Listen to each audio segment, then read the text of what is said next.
Hello അസ്സലാമു അലൈക്കും. ഇന്നത്തെ നമ്മളെ വീഡിയോ ഒരു ഈവനിങ് സ്നാക്സ് ആണ് കേട്ടോ. അപ്പോൾ നമ്മളിവിടെയൊക്കെ ഇതിന് മുട്ടക്കിഴി എന്നാണ് പറയുന്നത്. അപ്പോൾ നമുക്ക് വളരെ സിമ്പിളായിട്ട് തന്നെ വളരെ കുറച്ച് മസാലയായിട്ട് നമുക്കിത് ഉണ്ടാക്കിയെടുക്കാനായിട്ട് പറ്റും. അപ്പോൾ ഭയങ്കര ടേസ്റ്റാണ് കേട്ടോ. കുട്ടികൾക്കും വലിയവർക്കും ഒക്കെ ഒരുപോലെ ഇഷ്ടപ്പെടുകയും ചെയ്യും കേട്ടോ.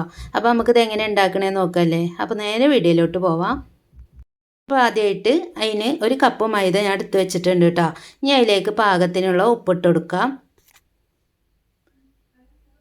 ഇനി അത് നന്നായിട്ടൊന്ന് മിക്സാക്കി കൊടുക്കുക.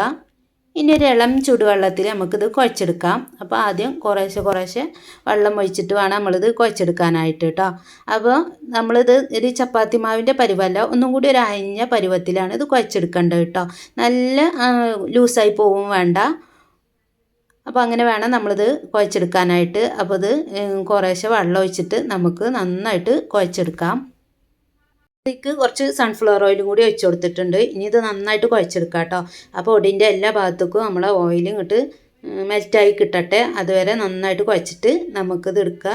നന്നായിട്ട് കുഴ വന്നിട്ടില്ലെങ്കിൽ എന്താ വെച്ചെങ്കിൽ നമ്മുടെ കിഴി സോഫ്റ്റ് ആകില്ല കേട്ടോ, റഫായിട്ടിരിക്കും. അപ്പോൾ അതിന് വേണ്ടിയിട്ടാണ് നന്നായിട്ട് കുഴക്കുക. എന്നിട്ട് ഇത് കുഴച്ചിട്ട് നമ്മളിത് റെസ്റ്റ് ചെയ്യാനായിട്ട് വെക്കുകയാണ്. അധികം നേരം റെസ്റ്റ് ചെയ്യാനായിട്ടൊന്നും വെക്കണില്ല. നമ്മളിതിലേക്കുള്ള ഫില്ലിങ് റെഡിയാക്കി എടുക്കുന്നത് വരെ മാത്രം കേട്ടോ. അപ്പോൾ ഇനി ഇത് അടച്ച് വെച്ചിട്ട് നമുക്ക് മസാല റെഡിയാക്കി എടുക്കാം. അടച്ച് വെക്കണം, അല്ലെങ്കിൽ മാവ് ഹാർഡായി പോകും കേട്ടോ. അപ്പോൾ ഒരു പാൻ എടുത്തിട്ടുണ്ട്. ഇനി അതിലേക്ക് സൺഫ്ലവർ ഓയിലാണ് കേട്ടോ ഒഴിച്ച് കൊടുക്കുന്നത്. അപ്പോൾ ആവശ്യത്തിനുള്ള എണ്ണ ഒഴിച്ച് കൊടുക്കുക. ഇനി അതിലേക്ക് ഒരു 1.5 ടീസ്പൂൺ വെളുത്തുള്ളി ഇഞ്ചി പേസ്റ്റാണ് ഇട്ട് കൊടുക്കുന്നത്. അത് ആ എണ്ണയിലേക്ക് ഇട്ടിട്ട് അതിൻ്റെ ആ പച്ചച്ചൊവ ഒന്ന് മറന്ന വരെ നമുക്ക് ജസ്റ്റ് ഒന്ന് ഇളക്കി കൊടുത്ത് നോക്കാം കേട്ടോ. ഇനി അതിലേക്ക് ഒരു 3 മീഡിയം സൈസ് സവാള എടുത്തിട്ടുണ്ട്. അതൊന്ന് പൊടിയായിട്ട് അരിഞ്ഞിട്ട് അതിലേക്ക് ഇട്ട് കൊടുക്കുകയാണ് ചെയ്യണത്. പിന്നെ വേണ്ടത് പച്ചമുളകാണ് കേട്ടോ. 3 പച്ചമുളക് എടുത്തിട്ടുണ്ട്. ഇത് എരിവ് കുറഞ്ഞ പച്ചമുളകാണ് കേട്ടോ. പിന്നെ അതിലേക്ക് പെട്ടെന്ന് വാടാൻ വേണ്ടിയിട്ട് കുറച്ച് ഉപ്പും കൂടി ഇട്ട് കൊടുക്കുന്നുണ്ട് കേട്ടോ. ഇതെല്ലാം കൂടി ഒന്ന് നന്നായിട്ട് വഴറ്റിയെടുക്കുക. ഇനി അതിലേക്ക് ഒരു തണ്ട് കറിവേപ്പില ചെറുതായിട്ട് അരിഞ്ഞവും കൂടി ഇട്ട് കൊടുക്കുന്നുണ്ട് കേട്ടോ. അതും കൂടിയും കൂട്ടിയിട്ടാണ് നമ്മൾ ഇത് വഴറ്റിയെടുക്കേണ്ടത്. അപ്പോൾ നമ്മൾ ഉള്ളിയൊക്കെ നന്നായിട്ട് വാടി വന്നിട്ടുണ്ട്. ഇനി നമുക്ക് ഇതിലേക്കുള്ള പൊടി ഇട്ട് കൊടുക്കാം കേട്ടോ. അപ്പോൾ ഒരു 1/4 ടീസ്പൂൺ മഞ്ഞൾപ്പൊടി ഇട്ട് കൊടുക്കുന്നുണ്ട്.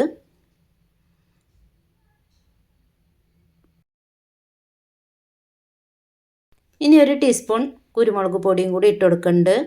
അതുകൂടാതെ പിന്നെ ഒരു പിഞ്ച് ഗരം മസാലയും കൂടി ഇട്ട് കൊടുക്കുന്നുണ്ട് കേട്ടോ. ഒരു 1/4 ടീസ്പൂൺ ഗരം മസാലയും കൂടി നമ്മൾ ഇതിലേക്ക് ഇട്ട് കൊടുക്കാം. അപ്പോൾ ഇത്രയേ ഉള്ളൂ നമ്മളെ പൊടി കേട്ടോ. ഞാൻ വളരെ കുറച്ച് മസാലയെ ചേർക്കണുള്ളൂ. ഇനി വേണ്ടവർക്ക് ഇതിലേക്ക് ചിക്കൻ മസാല ഒക്കെ ചേർക്കാം കേട്ടോ. പക്ഷേ ഞാൻ ഈ ഒരു 3 ഐറ്റം മാത്രമേ ഇതിലേക്ക് ആഡ് ചെയ്യണുള്ളൂ കേട്ടോ. ഇനി ഇതിൻ്റെ പച്ചമണം ഒന്ന് പറഞ്ഞത് വരെ നന്നായിട്ട് വഴറ്റിയിട്ട് നമുക്ക് തീ ഓഫാക്കിയെടുക്കാം. അപ്പോൾ ഈ സമയത്ത് നമുക്ക് മസാല കുറവാന്ന് കരുതിയിട്ട് ടേസ്റ്റിനൊന്നും ഒരു കുറവും ഉണ്ടാവില്ല കേട്ടോ. ഭയങ്കര ടേസ്റ്റാണ്. ഇനി ഉപ്പ് കുറവുണ്ടെങ്കിൽ ഇത്തിരിയും കൂടി ഉപ്പും കൂടി ഇട്ട് കൊടുത്തിട്ട് നമുക്കിത് തീ ഓഫാക്കിയാം. ഇനി ഞാനൊരു 4 മുട്ട ഇവിടെ എടുത്തിട്ടുണ്ട്, പുഴുങ്ങിയെടുത്തതാണ്. ഇനി ഇത് ഗ്രേറ്റ് ചെയ്തോ അല്ലെങ്കിൽ ചെറുതായിട്ട് കത്തി കൊണ്ട് അരിഞ്ഞൊക്കെ എടുക്കാം. ഞാനിത് കത്തി കൊണ്ട് ചെറുതായിട്ട് കട്ട് ചെയ്തെടുത്തിട്ടാണ് ഉള്ളത് കേട്ടോ. അപ്പോൾ ഇനി നമുക്ക് ഇത് ഈ മസാലയിലേക്ക് ഇട്ട് കൊടുത്തിട്ട് നന്നായിട്ട് മിക്സാക്കി കൊടുക്കാം. അപ്പോൾ ഞാനിത് മസാലയിലേക്ക് ഇട്ട് കൊടുക്കുകയാണ്. ഇനി ഇത് നന്നായിട്ട് നമുക്ക് മിക്സാക്കി കൊടുക്കാം കേട്ടോ.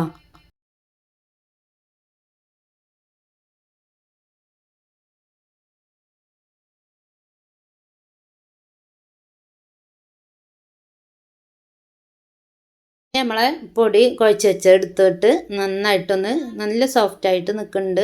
അപ്പോൾ ഇനി ഇത് ചെറിയ ഉരുളകളാക്കണം. നമുക്ക് കുഞ്ഞി പൂരികളാക്കി എടുക്കണം കേട്ടോ.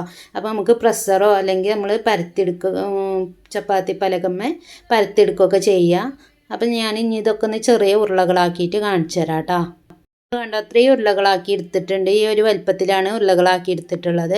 ഇനി ഞാനിത് ചപ്പാത്തി പലകമ്മയാണ് കേട്ടോ പരത്തിയെടുക്കുന്നത്. നമുക്ക് വേണമെന്നുണ്ടെങ്കിൽ വലിയ ബോളാക്കിയിട്ട് ഒന്നിച്ച് പരത്തിയിട്ട് വല്ല അടപ്പോ അല്ലെങ്കിൽ ഗ്ലാസ്സൊക്കെ വെച്ചിട്ട് കട്ട് ചെയ്തങ്ങാണ്ട് എടുക്കാം. അപ്പോൾ എനിക്ക് ഒന്നും കൂടി നന്നായിട്ട് തോന്നിയത് ഇങ്ങനെ പരത്തിയെടുത്ത് ഉണ്ടാക്കണതാണ് കേട്ടോ, കിഴി ഉണ്ടാക്കണതാണ്. അപ്പോൾ ഇതാ ഞാനിതിവിടെ പരത്തിയിട്ടുണ്ട്. ഇനി നമുക്ക് ഇതിലേക്കുള്ള മസാലയും കൂടി ഇട്ട് കൊടുക്കാം. അപ്പോൾ നമ്മൾ ഉണ്ടാക്കി വെച്ച മസാല ഇനി ഇതിലേക്ക് ഇട്ട് കൊടുക്കാം കേട്ടോ. അപ്പോൾ നമുക്ക് എത്ര വലിപ്പം കിഴി വേണ്ടതെന്നുണ്ടെങ്കിൽ അതിനനുസരിച്ച് നമ്മൾ മസാല ഇട്ട് കൊടുക്കുക. അപ്പോൾ ഞാനൊരു 2 ടീസ്പൂൺ മസാല ഇട്ട് കൊടുത്തിട്ടുണ്ട്. ഇനി കണ്ടോ, ഇത് അങ്ങനെയാണ് കിഴിയാക്കണത്. ഇങ്ങനെ ഒരു സൈഡിൽ നിന്ന് ഇങ്ങനെ ഞൊറിഞ്ഞു കൊടുക്കുക.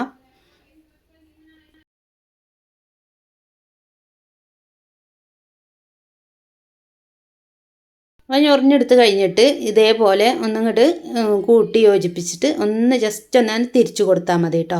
അപ്പോൾ നല്ല ടൈറ്റായിട്ട് അവിടെ നിൽക്കും. അപ്പോൾ നമ്മൾ കിഴിൻ്റെ മേൽഭാഗം കുറച്ച് കൂടുതലുണ്ടെന്നുണ്ടെങ്കിൽ ഒരു കത്രിക വെച്ചിട്ട് ഇതുപോലെ ഒന്ന് കട്ട് ചെയ്തെടുത്താൽ മതി കേട്ടോ. അപ്പോൾ ഇതേപോലെ ഒന്ന് മറ്റുള്ളതൊക്കെ നമുക്ക് ഉണ്ടാക്കിയെടുക്കാം കേട്ടോ. വളരെ ഈസിയാണ്.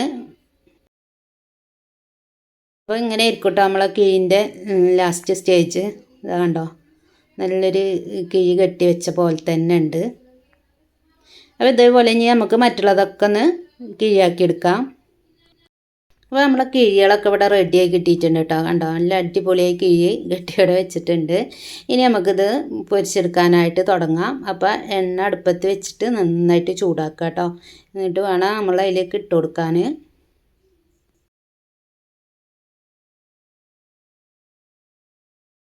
അപ്പോൾ നമ്മളെ എണ്ണ ചൂടായി വന്നിട്ടുണ്ട്. ഇനി ഓരോന്നായിട്ട് ഇതിലേക്ക് ഇട്ട് കൊടുക്കുക. കിഴികളൊക്കെ ഓരോന്നായിട്ട് ഇട്ട് കൊടുക്കുക. അപ്പോൾ ഫസ്റ്റ് നല്ല ഹൈ ഫ്ലെയിമിൽ തന്നെ ആയിക്കോട്ടെ. പിന്നെ ഒന്ന് ചൂടായ ശേഷം ലോ ഫ്ലെയിമിലേക്ക് ഇട്ട് കൊടുത്താൽ മതി കേട്ടോ.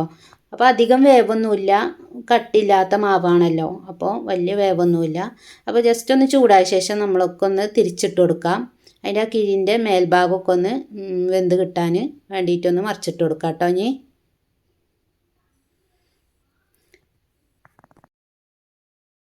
അപ്പോൾ നമ്മളെ കിഴിയൊക്കെ നല്ലൊരു ഗോൾഡൻ കളറായിട്ടുണ്ട്. അപ്പോൾ ഇനി നമുക്ക് വെന്തിട്ടിട്ടുണ്ട്. നമുക്ക് ഇനി ഇതിന് എടുക്കാം കേട്ടോ. അപ്പോൾ ഇത്രേ ഉള്ളൂ നമ്മളെ മുട്ടക്കീൻ്റെ പരിപാടി. വളരെ ഈസിയാണ്, കഴിക്കാനും നല്ല ടേസ്റ്റാണ് കേട്ടോ. അപ്പോൾ വീട്ടിലൊന്ന് ഉണ്ടാക്കി നോക്കിക്കൊണ്ടു, എല്ലാവർക്കും തീർച്ചയായിട്ടും ഇഷ്ടപ്പെടും കേട്ടോ. ഇഫ്താറിനൊക്കെ ഒരു സ്പെഷ്യലായിട്ട് ഉണ്ടാക്കുകയും ചെയ്യുക ഈ ഐറ്റം. അപ്പോൾ വീണ്ടും നല്ലൊരു വീഡിയോ ആയിട്ട് കാണാം. അപ്പോൾ നമ്മൾ ഈ സ്പെഷ്യൽ ഫ്രണ്ട്സിനും റിലേറ്റീവ്സിനും ഒക്കെ ഒന്ന് ഷെയർ ചെയ്ത് കൊടുക്കുക. വീഡിയോ ഇഷ്ടപ്പെടുന്നവർ ലൈക്ക് ചെയ്യാനും ഷെയർ ചെയ്യാനും സബ്സ്ക്രൈബ് ചെയ്യാനും മറക്കല്ലേ. വീണ്ടും നല്ലൊരു വീഡിയോ ആയിട്ട് കാണാം. അസ്സലാമു അലൈക്കും വറഹ്മത്തുള്ളാഹി വബറകാതുഹു.